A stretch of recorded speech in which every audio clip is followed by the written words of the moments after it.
Bom, vamos entrar na relação Brasil e Estados Unidos, né?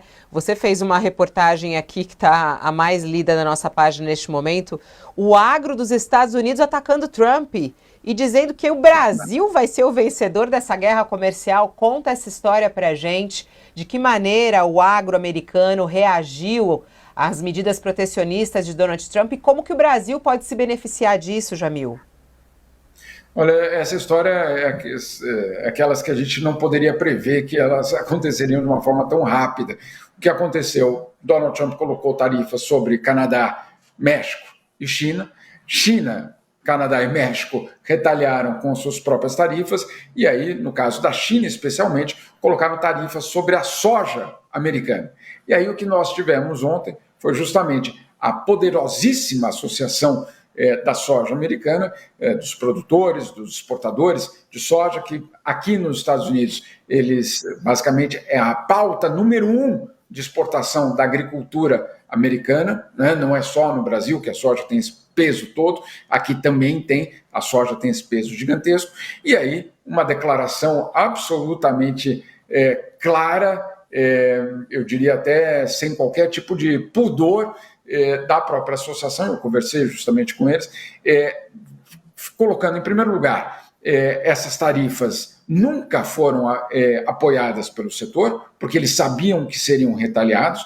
Ao serem retaliados, o que eles estão dizendo, Fabiola, é que, claro, a China não vai deixar de comprar soja, ela só vai comprar de outro parceiro. Quem é o outro parceiro? O seu maior concorrente. O maior concorrente da soja americana é a soja brasileira. E aí, obviamente, os exportadores de soja dos Estados Unidos estão, obviamente, de cabelo em pé, porque certamente já vão perder esse mercado para a soja brasileira. E a declaração dos produtores americanos vai justamente nessa direção, inclusive dizendo que eles estão frustrados com o governo de Donald Trump, dizendo sim que o Brasil vai ser o grande vencedor dessa guerra comercial entre China e Estados Unidos. Tem um outro componente dessa história que eu sinceramente desconhecia, Fabiola, que é o seguinte, a agricultura americana, ela depende de fertilizantes, como a gente também dependia dos russos, vocês se lembram toda aquela história, basicamente, quando começa a guerra contra a Ucrânia. Bom,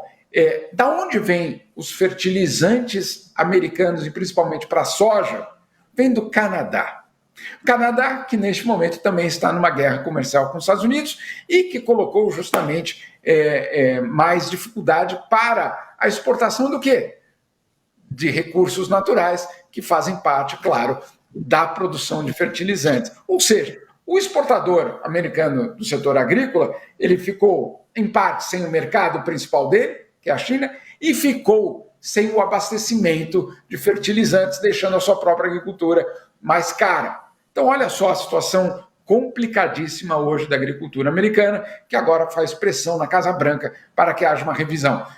Só um detalhe, isso eu coloco na minha matéria, agora não tenho de cabeça os números, mas se você puder recuperar aí, Fabiola, a agricultura americana votou em peso para Donald Trump na eleição do ano passado, em peso.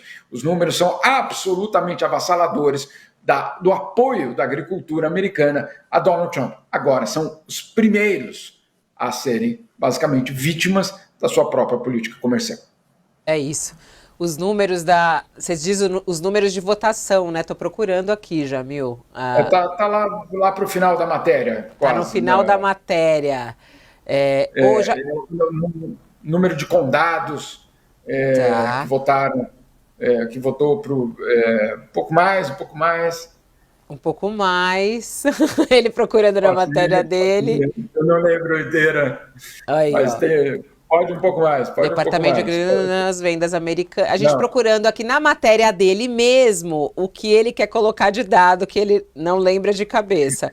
Mas tá aqui, ó. Olha, mas só enquanto vocês procuram, obviamente a grande... Aqui achei, ó.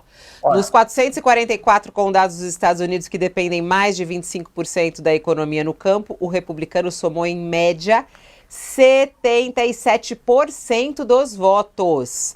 Ele só não venceu em 11 das 444 regiões. Em 100 desses condados, Trump teve mais de 80% dos votos.